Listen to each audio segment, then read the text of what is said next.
Welcome to Wrasslin Raw!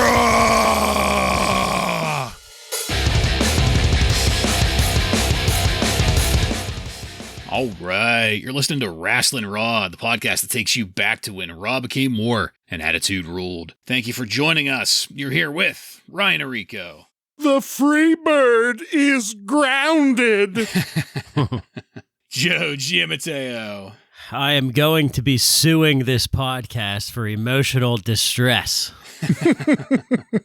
Well, if we're doing our jobs right, you and the rest of America. I'm the one and only Jason Bartlett, and we're going to examine WWE history, one episode of Raw is War at a time. But first, we have a Wrasslin Raw first here on the podcast. So next week, I am going to be absent. I've got some extracurricular obligations that I need to take care of. So we have got on loan from CBS a big, colorful wheel that we are not allowed to name, and we are going to spin it to see who is going to be taking over hosting duties next week. We've removed the cent amounts off of this thing, and we've just put Joe and Ryan's names alternately on it, and we're going to find out. You've got a 50-50 chance. This is not rigged in any way, shape, or form. This will not be a bait and switch. And you will be spinning this wheel, correct? You're going to put all of your power into it. Yes, I have moved all of the Alex the Pug Porto paraphernalia out of the way here in the studio to accommodate this enormous goddamn wheel. And hopefully your Jackyl, all of your Jackyl merchandise is being lowered down from your ceiling right now. Lowered into the incinerator. Are you pulling the wheel down like the porta potty? Yeah, I wish. That'd be even better. Okay. Give that thing a spin. Let me chalk my hands up here. Okay, let's go. 1, 2, 3.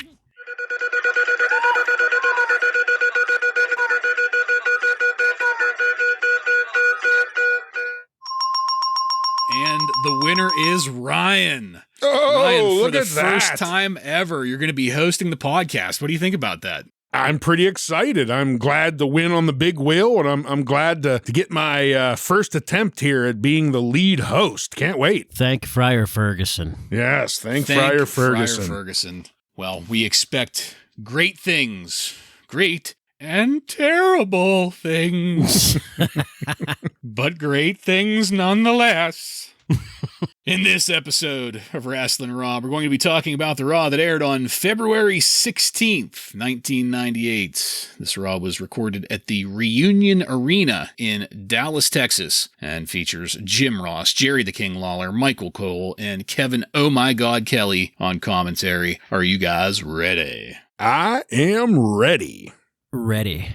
All right then, let's get into it. JR kicked this off, saying that there's some hot news floating around. Apparently DX might be suing Stone Cold Steve Austin due to his treatment of Chyna at the pay-per-view last night. More to come on that later maybe, but there's really no time to talk here because we went straight into our first match of the night. The Quebecers, Jacques and Pierre, defeat the Legion of Doom, Hawk and Animal, by count out in 6 minutes and 13 seconds. The Quebecers came out waving the Canadian and Quebecois flag. It immediately irritated me because they didn't fucking need it. They're going up against the LOD. The Quebecers were automatically the heels here. It just fueled a useless nationalistic angle. Do you remember Bret Hart?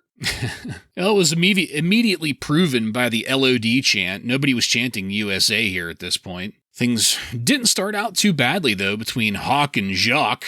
These teams are both old school enough to share the same style of working, and they did pretty well together. I liked the initial tie-ups between Pierre and Animal especially. They looked like two big bulls locking horns there in the ring. And there was eventually a USA chant, but I'm pretty sure that was piped in because you didn't see anybody in the crowd actually doing that. But eventually the New Age Outlaws appeared at the top of the ramp, and sure enough, they had a dumpster. And I was a little concerned by that. I don't think anybody wants the Outlaws to be a one-trick pony, but they sure are latching on to this whole dumpster thing. The Outlaws very carefully and gingerly rolled the dumpster down the ramp through some shenanigans there, ended up throwing Hawk into the side of it, and then picked him up and threw him into it, and then they sat on top of it with the lid closed to keep Hawk trapped in there. By the way, referee Mike Chioda didn't see any of this enormous blue dumpster. The whole time, the Quebecers were double-teaming Animal in the ring. JR made sure to point out just how much none of this made any sense in this entire scene, and I appreciate it. Good job, JR. Red ass. Animal ended up chasing the Outlaws away with a chair. Hawk popped out like some roided up Jack in the Box and then followed him up the ramp, which got the Quebecers the count out win. So, guys, I really didn't know what to think about this. The work here was serviceable, but if the New Age Outlaws are the superstars of the tag division, which I think we can all agree they are, they hold the titles for God's sakes, we need more than just mid-carders for them to feud with, and unfortunately that's kind of where the LOD feels like they're at. And at this point, I was assuming that maybe Cactus and Charlie were still being worked on somewhere, because I would think that they would have something to do with all of this, and I don't know. I just didn't know what to think of this. Ryan, what'd you think of it? I'm kind of on the same page with you and thinking that it was serviceable, and that's about the best I can go with it. And to be honest, for the LOD, that's almost a good thing anymore. We've been getting kind of sick and tired of them, so serviceable is about the best they're going to pull off. One thing I did notice about LOD, though, and I don't know if this has been their entrance for a while now or if it is just recently, but we've been busting on DX for their Caesar-inducing entrance here. But my lord, these strobe lights with LOD when they were in the ring, unlike with DX, I had to legitimately turn my head because I was afraid I was going to go into a seizure. It was like the goddamn Japanese battling seizure robots from The Simpsons. It was pretty bad. One thing that kind of contradicted what we thought from a couple weeks ago, though, it appeared this crowd was actually cheering for LOD and it wasn't piped in. They had people with LOD signs. I mean, they were definitely glad to see LOD more so than I think we are here. But the beginning of the match with PCO and Hawk, they look good. Animal looked good in there when he got in there too. Jacques, as we kind of said at No Way Out, though, appears to be the weak link of the Quebecers here. And then the New Age Outlaws come out with the dumpster. This is apparently their calling card now, the dumpster. The ending wasn't all that great. I could have done without the ending, but I thought the action was decent enough for me to not hate it and okay to get things started off with. Well, not for me, pal. I fucking hated it. I hated how this show started. This is a Fallout show, and we start with the fucking Quebecers. I don't like that. We're headed into WrestleMania. What the hell? I guess the New Age Outlaws are the current stars of the tag team division here in WWF, so at least we got that appearance doing their gimmick with the dumpster. But yeah, outside of that, I just thought this was a very weak start to a Fallout show. Yeah, good call on that, because just going off of this, you would have never known that we had a pay-per-view last night. They mentioned No Way Out once or twice. Yeah, I suppose. In passing, in relation to that lawsuit, maybe they probably said the name of the pay-per-view once, but not the 90 million times they usually try to go for whenever they're selling the Coliseum replay. The Encore show, yeah. Must not be trying to sell it. So after that, we broke to that commercial where they have already edited out Ahmed Johnson's bullshit claims about being an athlete, and came back to a replay of the shenanigans in that last match. Right after that, commentary, specifically Kevin Kelly, this is who I wanted to shout out here, gave a nice breakdown of the supposed lawsuit situation between D-Generation X and Stone Cold Steve Austin, which led into a retrospective on Chyna's time in the WWF thus far. And it was really well done. I mean, I am going to hit some highlights on it here. This is by no means comprehensive, but I really liked the quintuple replay angle of Chyna hitting Jim the Anvil Neidhart in the nuts. Chyna downstairs! Chyna downstairs! Chyna downstairs! I completely forgot about his existence. Yeah. Well, if we're going to get reminded, this is the best way to do it. Yeah, no doubt. There was some great footage of Chyna pumping iron. I loved the replay of Chyna giving Marlena whiplash whenever she was flinging her all over the place. I kind of forgot about that. I forgot about Chyna fucking burying Bart Gunn. Who hasn't? I mean, buried Bart Gunn. Yeah, everybody gets a turn at that. Even people not involved with the WWF, like Butterbean.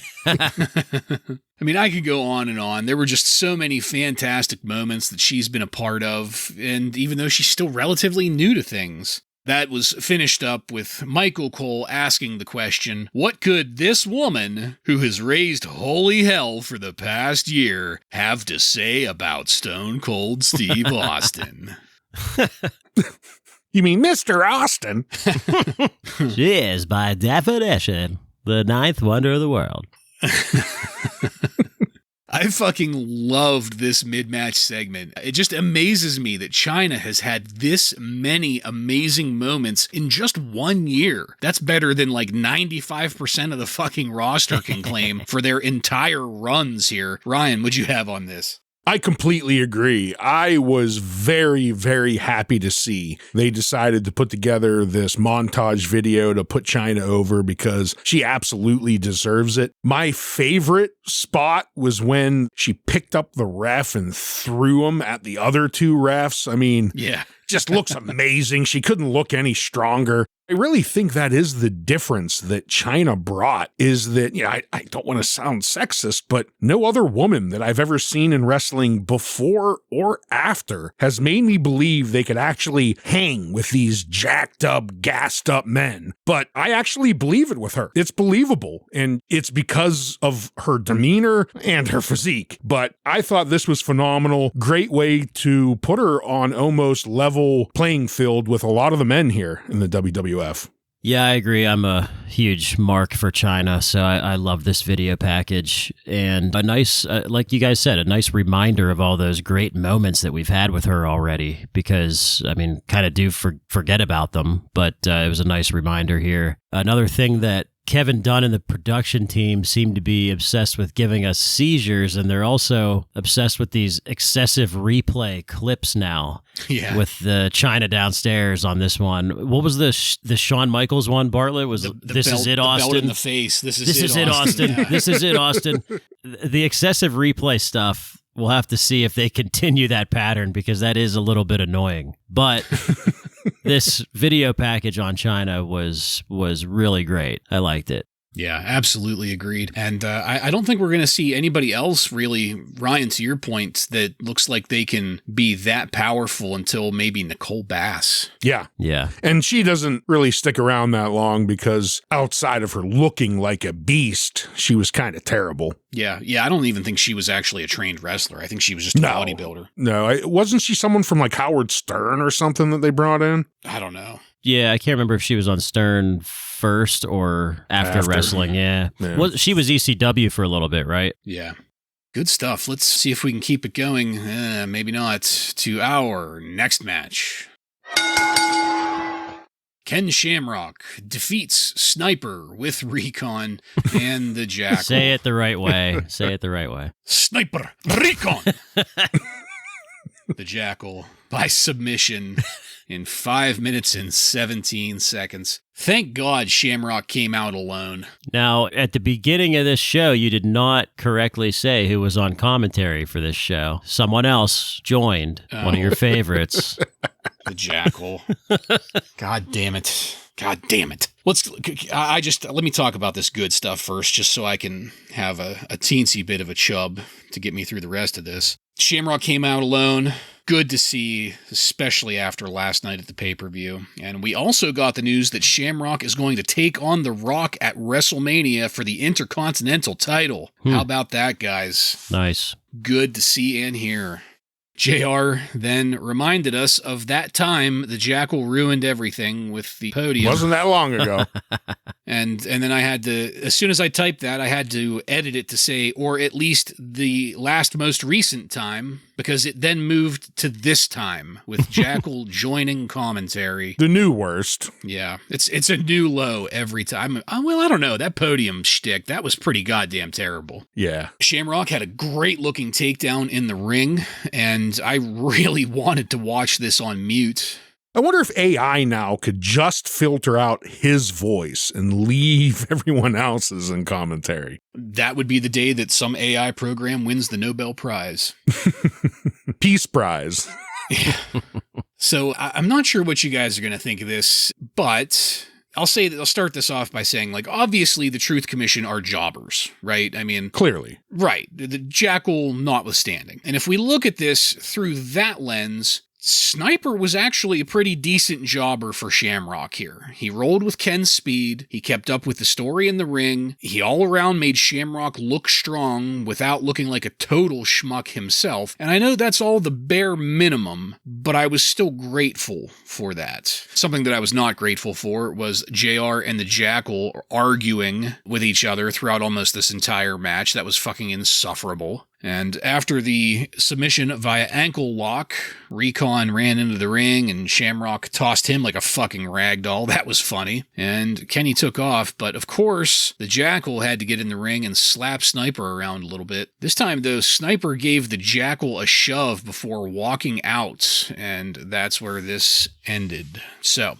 rather than dwell on the many multitudinous deficiencies of the Truth Commission, I'll just finish this up saying Shamrock looked great in this, and he looked great coming out of it. I'm looking forward to his match with The Rock at WrestleMania. Joe, what'd you think of this match? Yeah, I think if you look at this like it was, which is a jobber match, I think that Ken Shamrock looked pretty good here, and especially if he's going to be going up against The Rock for the IC title, you want to build him up after the bullshit that he had to deal with in that pay-per-view, being joined with those fucking flunkies. Who was it again? DOA or whatever the fuck? I don't know. Johnson and DOA. Yeah. Ahmed Johnson and DOA. So clean that up a little bit, get Ken back on track here. They have to do this angle now with the Jackyl, which will die. I mean, no one gives a shit about it, so. But they have to see it to the end, I guess. One of their ideas that they just had to not pretend that it never happened. They're going to keep going and shove it down our throats for some fucking reason. Nobody knows what that reason is. I hate it. It will hopefully end soon. Yeah, in agreement with both of you here that this was pretty much a jobber match, and to that effect, it wasn't that bad. Shamrock got put over. The Sniper was out here being the jobber that he is, and to serviceable fashion. One thing I will say, you kind of touched on it a bit, Bartlett, when you were talking, but I found that them re-showing the footage from the Jackyl being lowered from the ceiling on that stupid fucking podium,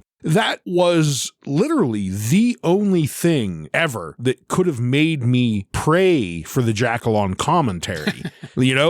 So I guess a silver lining there is that they made a segment so bad that I wished he would go back to being on commentary. I mean, that's not to say his commentary was good, because it was terribly bad. But in comparison to the fucking podium segment, it's way better. I don't know whose decision it is week in and week out to give this guy a fucking mic. They give it to him and say, here, go out there and talk. Drive our viewers to Nitro, please.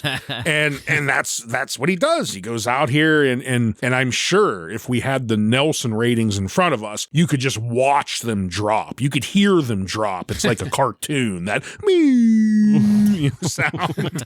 That's how fucking bad it is. But to just a match, if we could just mute everything there is to do with the Truth Commission and the Jackyl, this was a serviceable jobber match that put Shamrock over. But as far as the Jackyl and Truth Commission go, I wash my hands of them. Well, I wish we could all say that, but they're probably going to keep coming back as soon as next week. So, or as soon as after we come back from this break. Yeah. So, unfortunately, we couldn't leave well enough alone. After a commercial break, we went backstage to Recon there, who was visibly frustrated with the fact that he has to work this gimmick and angle. Sniper interrupted him. They were not happy about what's been happening, and Sniper said in a thick accent, I couldn't really place it, it might be South African, I'm not sure, but they won't be associated with the Jackyl anymore. And Recon did not like that idea. And there was no word of where the Kurgan is in all of this. I assume he tore a trap or something. I don't know. The only muscle he has. That puts him in like a full body cast. He flexed his neck too hard one day. We did find out, though, Recon and Sniper do have voices. They do, and they're trying to get away from the Jackyl, so maybe we should give them a teensy bit of credit for that. A little bit. We then got a retrospective on Sable's secret admirer. That's whoever has been sending her flowers and chocolates, and I popped for that replay of Mero throwing the box of chocolates like a frisbee and telling Sable to get the hell out of here. Go fetch. Yeah. That led into an in-ring interview with Mark Mero and Sable with Jerry Lawler. They're asking the questions. Sable was looking very much like the artificially enhanced 90s porn star Kimberly Cups in this. Don't remember her. Well, I went and did a ton of research to get some nice names to drop when talking about Sable for the next few episodes, so I was proud of that pull.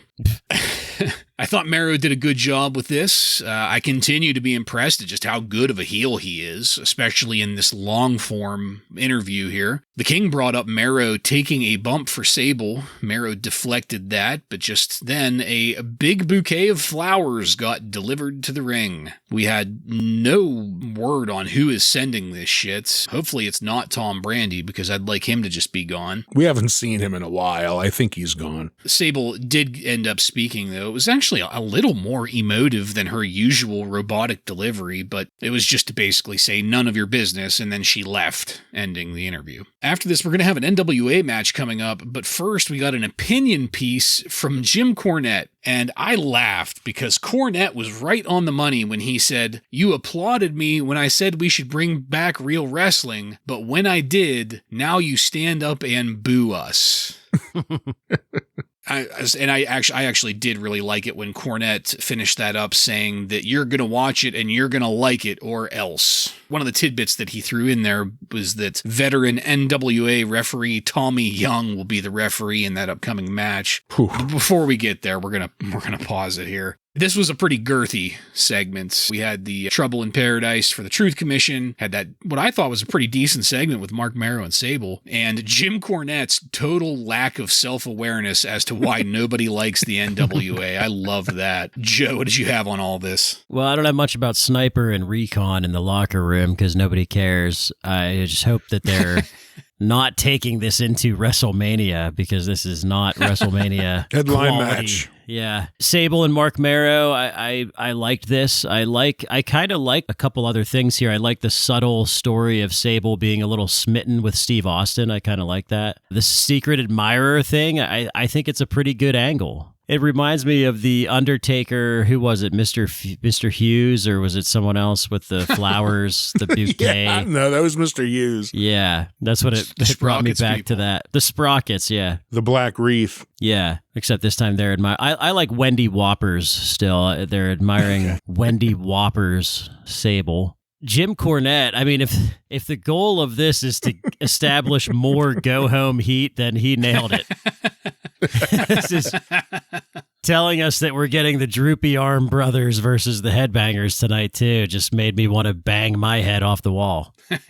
Yeah. Starting with, well, again, like you, Joe, I don't have anything to add about Reaper or Recon and Sniper. Whatever the fuck their names are. Yeah, fuck them. But I really enjoyed Mark Mero, the King, and Sable out here. Also enjoying this slight hint that they're saying there's a bit of, I don't know, something between Steve Austin and Sable, as Mark talks about how he just woke up from complete reconstructive knee surgery and his loving wife wife was not by his side, but on Monday Night Raw pushing an Austin 316 shirt. So that was pretty good. And then he says, but now she knows her place. He put her in her place. And I loved the King playing instigator here, saying, well, did she? She just put you on your butt. Yeah. And then Mark just goes off. King did a really good job of just playing dickhead to Mark Marrow here.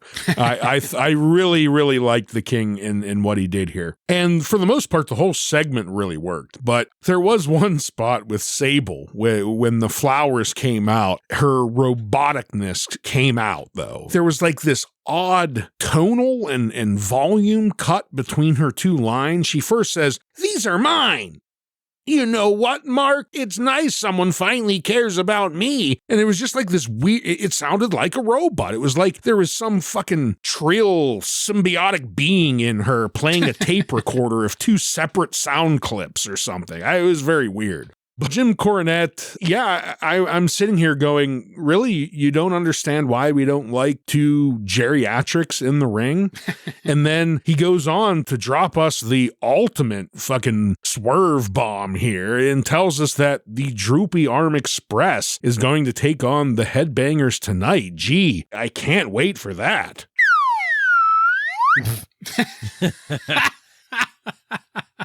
They sound awfully droopy tonight. You know what? Let's go right to it. Our next match. The Rock and Roll Express defeats the Headbangers by disqualification in 4 minutes and 4 seconds to retain the NWA World Tag Team Championship. I still think it's hilarious that the Express comes out to Marty Jannetty's shitty VFW music.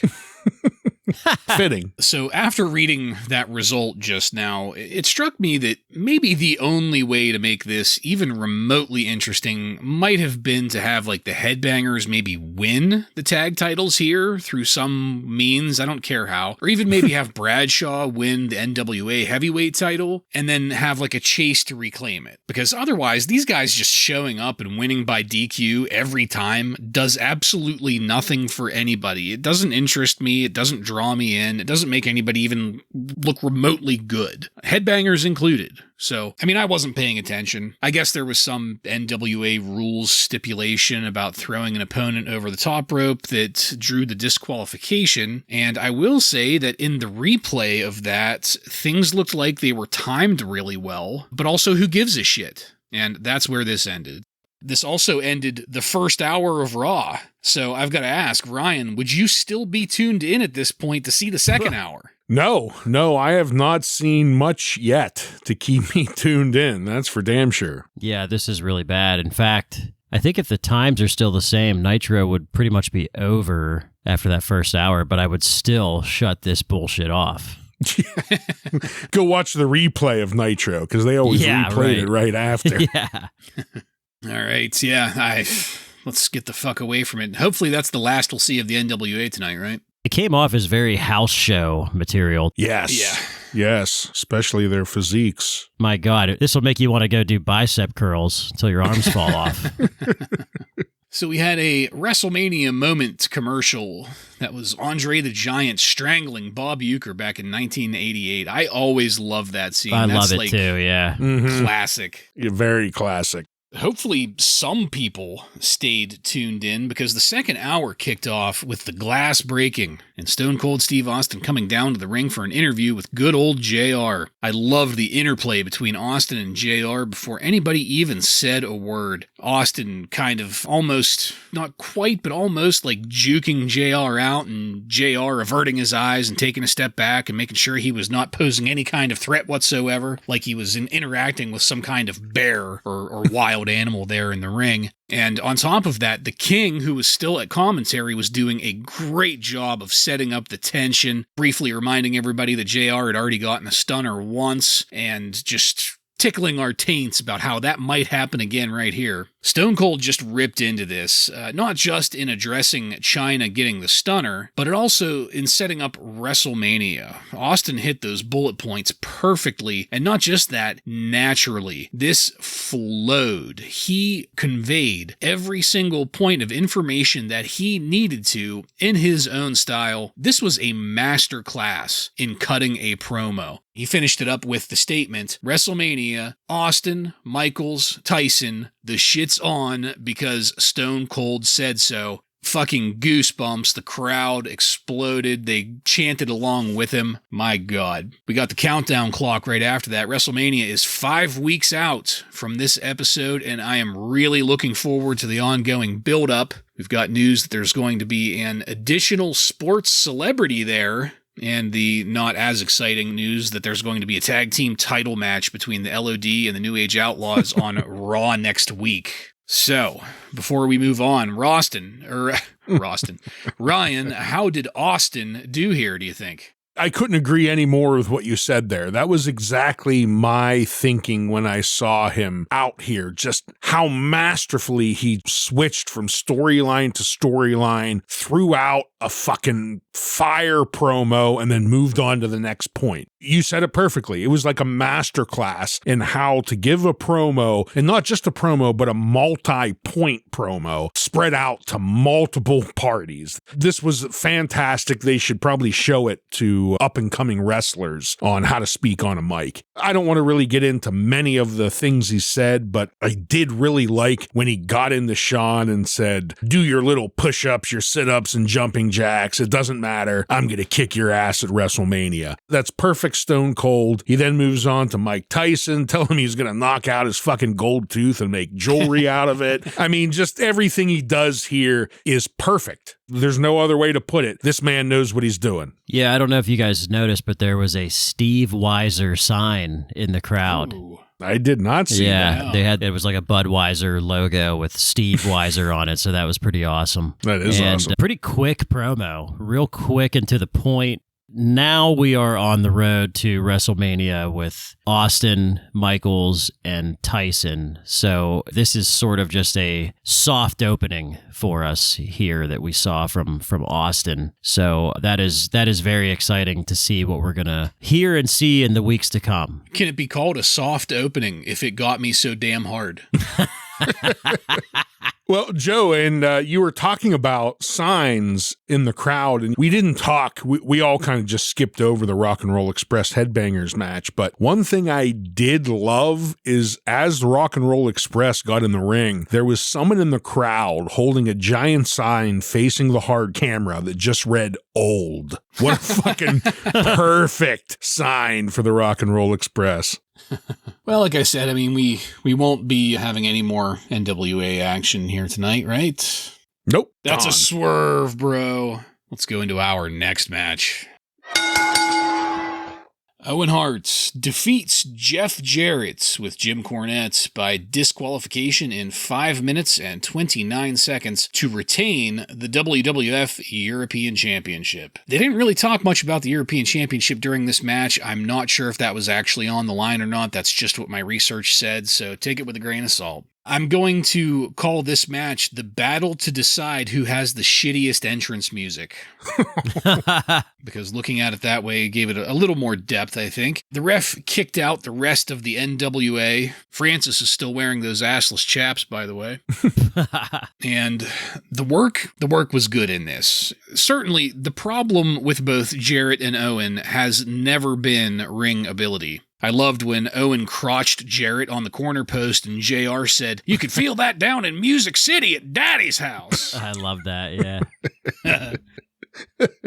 But the problem with both of these guys has been the booking, and I hate to say it, but that continued here. As much as I want good things and to cheer for both of these competitors, it never gets beyond a superficial level because whatever happens in the ring here doesn't really matter anywhere else. Cornette interfered to draw the DQ. Owen ended up putting the sharpshooter on Cornette. That was great to see. And then this was over. I'm pretty sure I've been on record as saying a program between Owen Hart and Jeff Jarrett would be good. And I still think that. The work here in this match propped that idea up for me quite a bit, and I want more of it. But I think they really need to clarify some motivations or something, or just come up with a reason other than NWA for these two to keep going, because an Owen Hart, Jeff Jarrett program, I would tune in for that. Joe, what'd you think of this match? Well, I think to maybe answer your question about the European Championship, I think they might be using those graphics now where they put on the TV screen European Championship,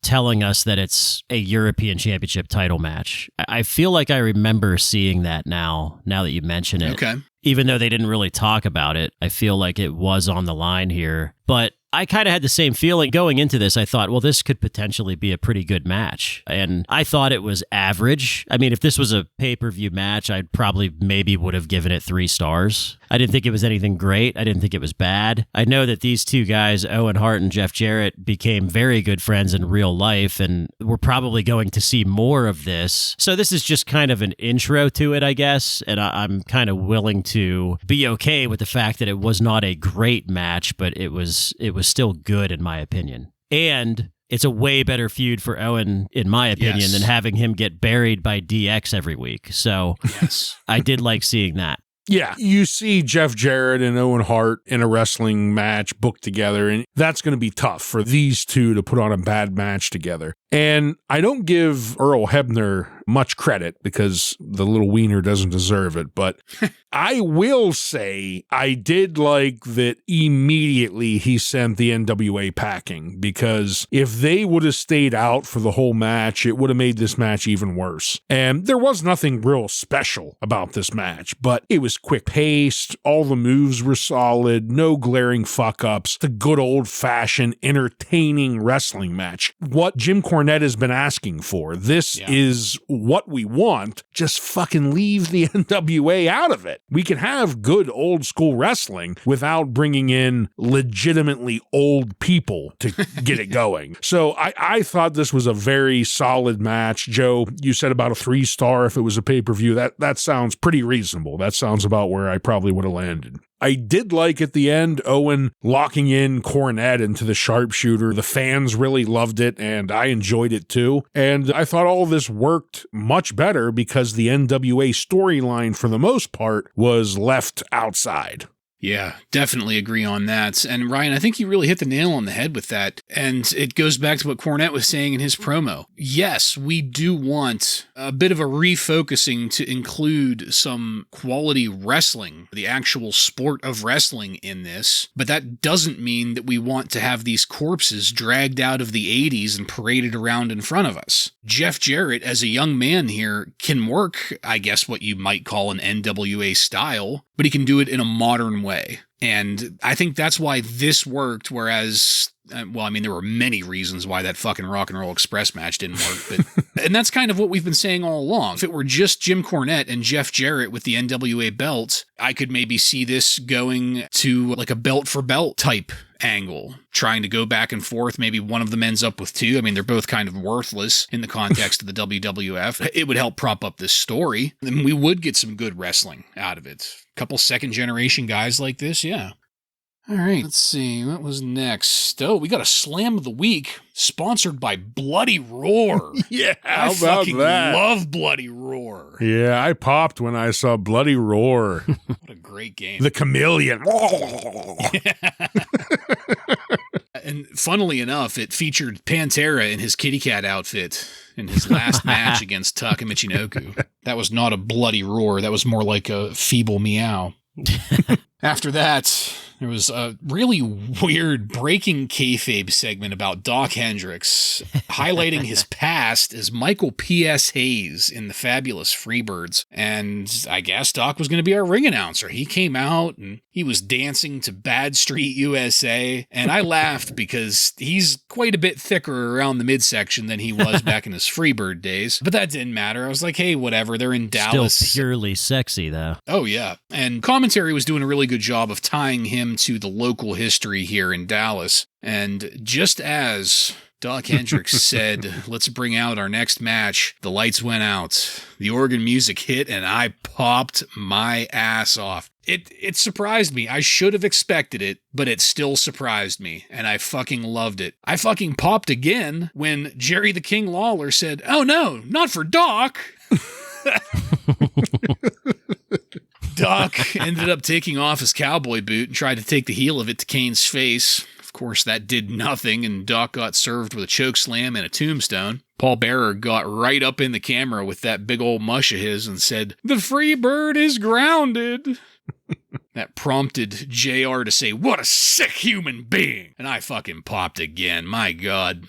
Sonny ended up coming out to be the real guest ring announcer, and we'll talk about that in a minute. So we'll pause it here. Joe, I love the fact that we've just got this endless supply of randoms for random people for Kane to just smear. What did you think of this? Yeah, I mean, I thought this was great watching it now. If we were watching it back when we were kids, we probably would have no fucking clue what's going on with Michael Hayes, Doc Hendricks, whatever you want to call him, just because of the area that we lived and the age that we were. We didn't really know who the fuck Michael Hayes was, but very well done here with Kane and Michael Hayes. I really thought it was fucking great. Now, the one thing I will say, though, is there's still no sighting of The Undertaker, and we're getting pretty close to WrestleMania, so I don't know what's going to happen there, if they're going to maybe rush that, what's going to happen, but we'll see. I just do think it's a little strange that we've had no Undertaker sighting for over a month now, right? Yeah. Yeah, and that's kind of where I was at. I was surprised. I was expecting The Undertaker to come out and save Doc. Like, that's what I thought was maybe going to happen here. And when it didn't happen, I was pleasantly surprised. I loved seeing Doc get choke slammed here, even though I don't hate Doc. I enjoy Doc Hendricks and everything he's done since he got here. But that didn't mean I didn't love seeing him get goozled and sent to hell by Kane. I still thoroughly enjoyed it. And this segment, more than any of the other Kane chokeslam moments, this one really made me think about WrestleMania and Pete Rose for some reason. We're really on the roadway to WrestleMania, but also to Kane chokeslamming Pete Rose, and I can't wait. They mentioned earlier that there's another guest surprise celebrity going to be there. Right. And I mean, I got goosebumps for that. I didn't want to spoil it or anything, but didn't they kind of give a clue too? I forget what they said. I thought they flat out said it like a couple weeks ago. No, I said it on the news, I think, but oh, okay. They gave some sort of clue tonight, and it kind of gave away that it was him, but I can't remember what they said. Yeah, I must have missed that. Did they say something like, "You didn't gamble on this match, did something you?" about gambling or baseball or something or both. I'm just going to throw it out there right now because I'm sure we're going to mention it many times over the next few years. Kane and Pete Rose is one of my favorite ongoing dumb gimmicks. It's good. That they just never let go of. I can never get enough of that. All right, let's go to our next match. Aguila and Taka Michinoku defeat Brian Christopher and Pirata Morgan by pinfall in 5 minutes and 38 seconds. So as I said before, Sunny was the real guest ring announcer for this match, and she looked great whenever she was climbing into the ring. The camera was practically a speculum up in there, getting a good view of things. Entrances started with JR saying, "There's your boy," and Brian Christopher yelling, "I went and got me a Mexican." And that was enough for me. You know what, though? I did boy. I did chuckle at Brian Christopher checking Taka's wrist and neck pulses and yelling, "I think he's dead," at one point. So that actually was a kind of a fun moment, but that's all I have for this. Ryan, do you have any more on this one? Not a ton more. I mean, one, the Pirate Morgan, like, we have another pirate. We just had PCO. He was a pirate not long ago, and now we're going to bring in a Mexican pirate. Ways. Yeah, he changed his ways. Still got the eye patch, though. This was not good. Aguila, they said he's 19. So I guess maybe for 19, he's not terrible. At one point, he pulled off that corkscrew poncha, I think JR called it. That was kind of cool looking, although a bit dangerous. So maybe a guy this young, once he matures and gets into his mid-20s, he could be a pretty solid wrestler. But out of Taco, we got the same moves we've seen 100 times. We got his same fucking repertoire. And we've said before as well that it kind of picked up when Brian Christopher got in there, just because it was a change of pace. It was something a little bit different. Then the Jerry's Kid talk started again, and I checked out. But by the end of it, I did enjoy having Sunny sit on the stairs at the end and announce the winner. I don't know, there was just something different about that. I thought it was kind of a cool shot of her, and I thought she looked good there. Yeah, I had the same note about the pirate. I don't know why we have to have another pirate. Too much Jerry's Kid stuff for me, and that's pretty much all I have noted. Yeah. So I wondered if Pirata Morgan is actually Pantera, just in a different outfit. He's Captain Morgan, I think, is who he is. Well, you can stretch a peso a long way in buying these costumes, and he can hit the pay window twice now. All right. Let's go to our next match.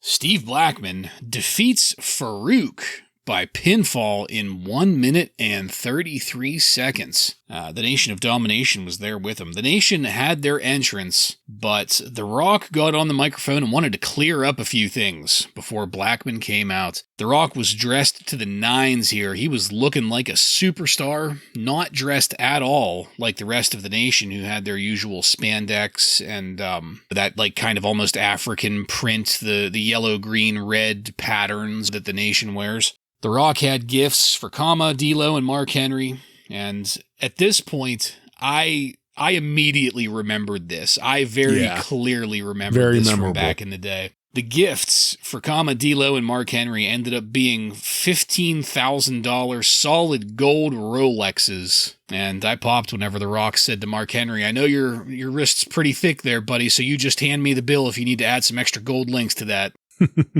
And I also laughed when The Rock said Farouk was the greatest thing since the egg white omelet. I laughed, dude. What a backhanded comment that is. Perfect. Rocky ended up handing Farouk his gift, and this was a framed picture of The Rock. JR popped. I popped. Farouk ended up tossing the picture, and Blackman came down to the ring with that situation left hanging. So, like I said, 1 minute 30, there's not a lot of time in the actual match, but Blackman and Farouk both looked great working together. I was very impressed with how Blackman looked stacked up against Farouk. Maybe that's more of a testament to Farouk toning it down for Blackman, I don't know, but The Rock was holding up that picture in front of the hard camera, and Farouk grabbed it and went to hit Blackman with it, but The Rock got on the apron and grabbed it back, and that brief moment of disorientation for Farouk was enough for Blackman to sneak in a roll-up and get the win. That's Blackman currently undefeated, by the way. But this wasn't over there. The Rock was upset about the situation. He started yelling at Farouk in the ring, and Farouk had Mark Henry hold up that portrait, and Farouk punched the shit out of it, lost his shit, tore it in half, and The Rock was left to pick up the pieces in the ring, quite literally, as the Nation exited the ring area. So it should go without saying at this point that I fucking love this. I've always been up on the Nation, and this is the kind of shit that made them so endeared to me later on. Whenever we first started this podcast, I remember back a couple years ago, whenever we were talking about what we were looking forward to, and I think it was 95, or was that 96 was the debut of the Nation. But I said, I'm looking forward to the debut of the Nation. It's because of things like this, not necessarily the Ahmed Johnson shit. Took a little bit to get here. It did, but the Nation, one of my favorite fucking things about the Attitude Era, and it's strictly due to stories like this one. Like I said, I distinctly remember it. This match was etched, or at least these events were etched in my memory. And once again, everybody, Blackman included, came out of this looking good. So, Joe, please, what'd you think of this match? I remember this segment pretty well, too. I think it's another example of how fortunate these guys were, like Mark Henry and The Rock, to have a guy like Ron Simmons to work with as a leader, example type person. It just gave them just a great angle to work with. And this was really fun to watch, and I just loved seeing The Rock holding that picture up, protecting that picture at ringside while that match was going on. That was just hilarious, and I love that T-shirt that Kama and D'Lo had on. It was the fist raised, and it said "by any means necessary" on it. I love that shirt. This was good for Blackman, too. I mean, Steve Blackman is getting this win out of nowhere, and it's kind of a little sneaky build-up here for Steve Blackman, so that was cool to see as well.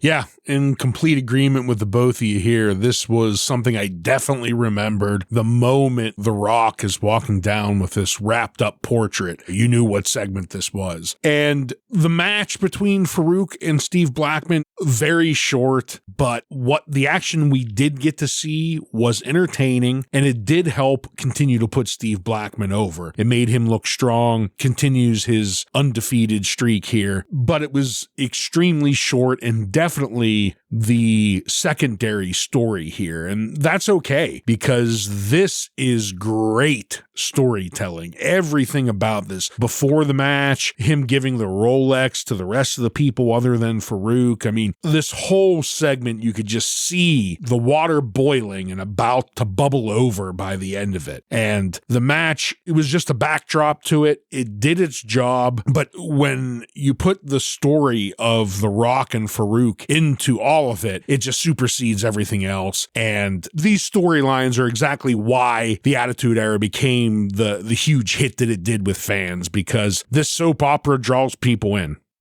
Yeah, absolutely. The soap opera. I loved it back then, and to this day, I still love that comparison because it's so true. It's so appropriate. Mm-hmm. So after that, we had that "If you want mercy, take your ass to church" Steve Austin commercial. I always like that. And then Michael Cole was back in the locker room to try to find out what's going on with the Nation of Domination. There was a commotion and yelling behind the closed door, and D'Lo Brown eventually got shoved out into the hallway to talk to Cole. D'Lo did great here. He was saying that all families fight. There's nothing but love in there, as something got slammed against a wall. And then he looked at his wrist and he said, "Judging by D'Lo's new Rolex, this interview is over."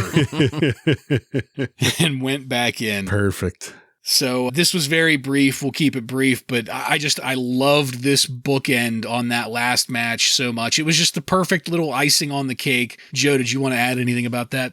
No, I mean, basically like the same thing I did a week or two ago when I said these guys kind of remind me of like a football team or something like that, where there's fighting, but they still love each other type of thing. That's kind of what they're going for. And I think it's working very well. Yeah. Yeah, I completely agree. We have Michael Cole, the pipsqueak here. He's trying to get a word in with the Nation, and D'Lo just kind of comes out and shuts it all down. Says, "Nah, nothing to see here. Look at my new Rolex. Fuck off, Cole." All right. And so let's, things kept going. We'll go into now to our next match. Cactus Jack and Chainsaw Charlie defeat Mark Marrow and the artist formerly known as Goldust with Luna and Sable by pinfall in 4 minutes and 15 seconds. I should have said our final match of the night. So I guess Cactus and Chainsaw are back in action. Earlier, whenever the New Age Outlaws had come out with that dumpster, I mean, I guess I had just assumed that Cactus and Chainsaw were like taking a little break after their near-death experience in the heavily padded dumpster. I don't know, or maybe after the pay-per-view. I don't know. I was a little surprised to see the Outlaws away from Cactus and Chainsaw. But here they are. Goldust was dressed as normal Goldust here, and that was kind of nice to see. It was nice to get that little change up. We didn't want Marilyn Dust to get too stale on us. And we got the word that next week Goldust is going to present us with the Dream. And I'm pretty sure that I remember that too. And if I remember that correctly, I don't think I'm looking forward to it. I'm not positive. We'll find out. Sable, though, she did not come out at first. And once the match got going, it really looked like Chainsaw had a big wet spot on his ass like he pissed himself. And the work here was good. Nothing really to complain about. Everybody was looking good, working well. And eventually Sable did come down, and she was carrying that bouquet of flowers. I popped my ass off when Luna ripped them away from her and started eating them. That was great. I love Luna. That led to a ref distraction that led to Chainsaw pinning Goldust. And Mero was holding back Sable, the ref was holding back Luna, and the catfight tease was palpable as we faded to black. Well, guys, I honestly don't know what to say about this, other than the match was good, and while they're really starting to build toward this, showdown between Luna and Sable, I just don't see how that ends in Luna's favor at all. And that's just going to be disappointing. So, Ryan, what'd you think of this match and the way that Raw ended tonight? I agree with you completely that the match itself was pretty good, pretty entertaining. We have a lot of good people involved here, and I really loved when Cactus Jack got tagged into the match, how loud the crowd got. I mean, it was noticeable how loud they were, so it's just great to see Mick become such a fan favorite here. I love seeing that. The whole match itself was fine. Then Sable comes out.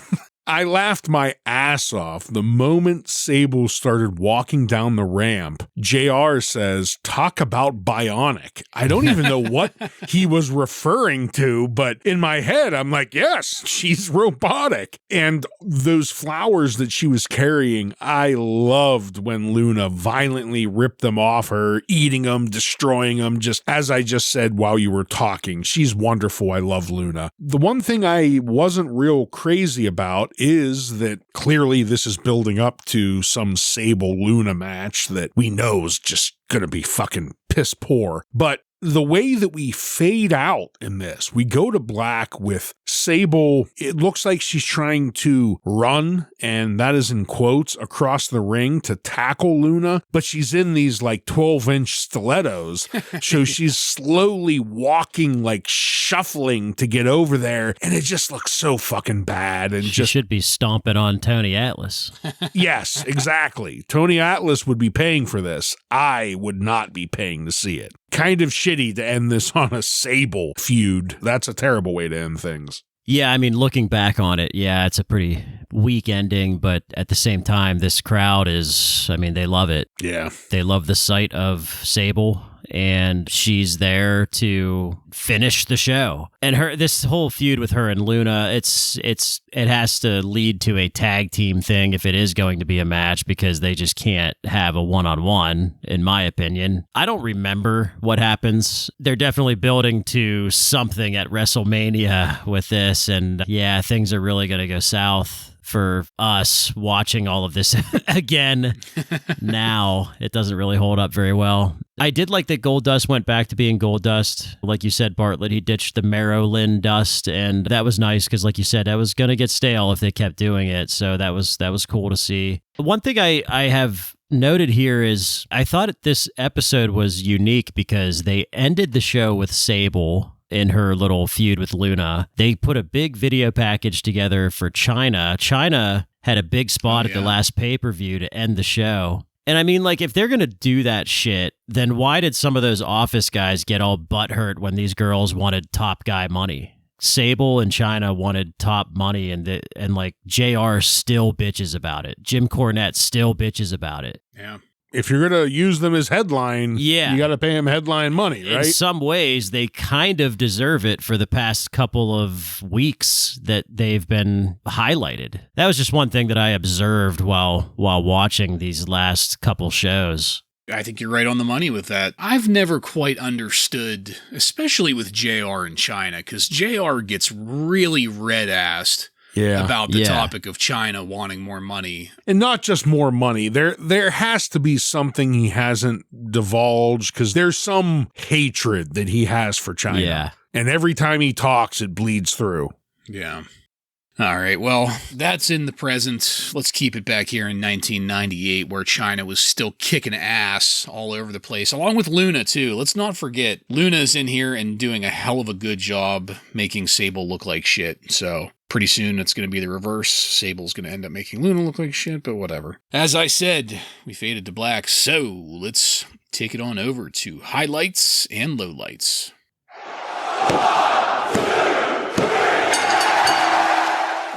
Joe, why don't you take that first?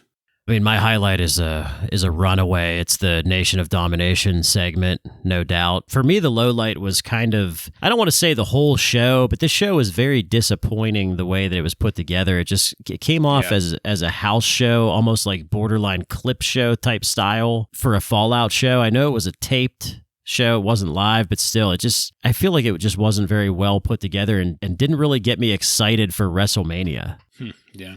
Highlight, I'm right in line with you. Nation of Domination, and specifically the Rock and Farouk storyline. That's definitely going to take the highlight, though an honorable mention for Doc Hendricks getting chokeslammed the hell by Kane. That was entertaining as well. My low light, I'm going to focus on the Droopy Arm Express versus Headbangers. I really don't need to see men of this advanced age in the ring. There's no excuse for it.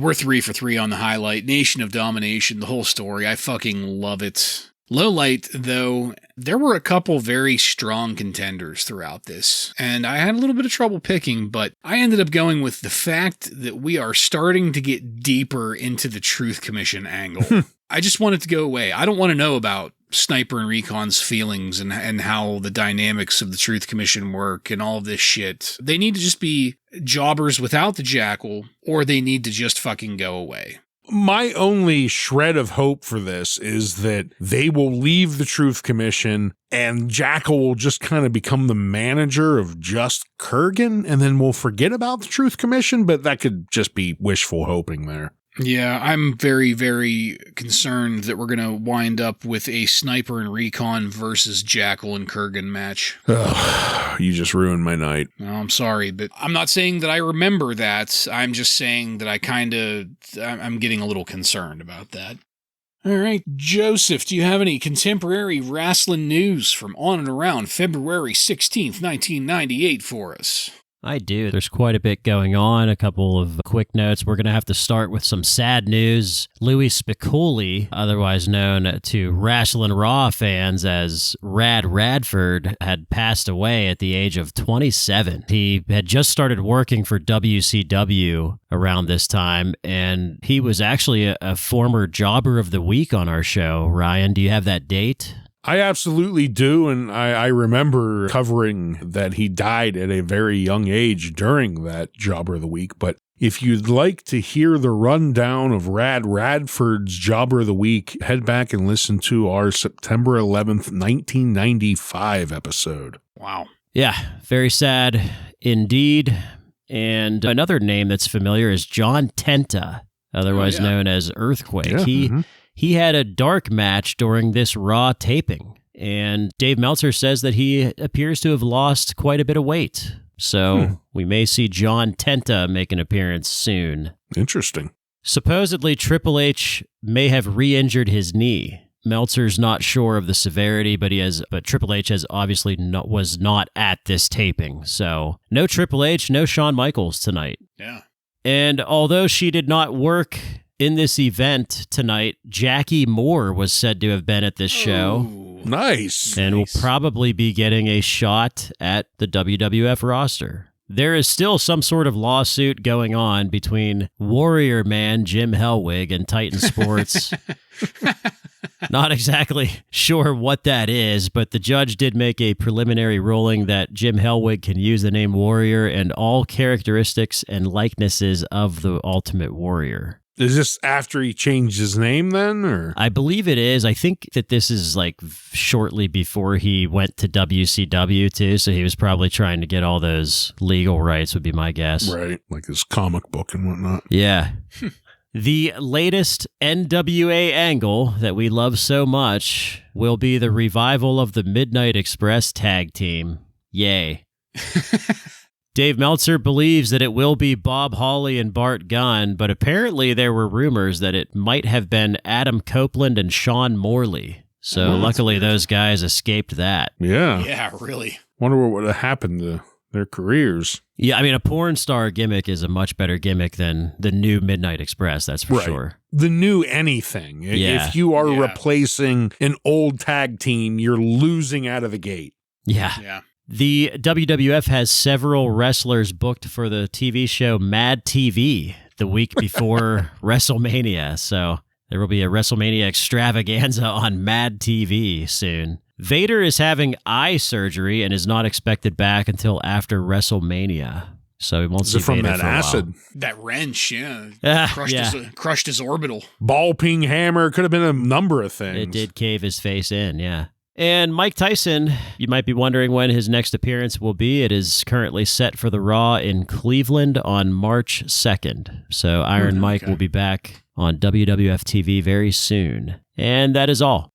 All right. Thank you, Joseph. Illuminating as always. And that's it, folks. We are done with this one. I want to thank you again for joining us. If you like what we're doing here and want to connect with us, you can email us at WRASSLINRAW. Just add @gmail.com to the end of that to submit questions or comments. Check us out on social media and on every podcast subscription platform. While you're there, don't forget to follow and subscribe to get every episode of Wrasslin Raw coming to you every week. Give us a 5-star review and tell all of your friends to tune in to the most destructive Monday Night Raw review podcast on the airwaves. Next week on Wrasslin Raw, we're going to take a look at the Raw that aired on February 23rd, 1998, with matches featuring Barry Windham, The Rock, and many more. So, for Joe and Ryan, I'm Jason, and this has been Wrasslin Raw.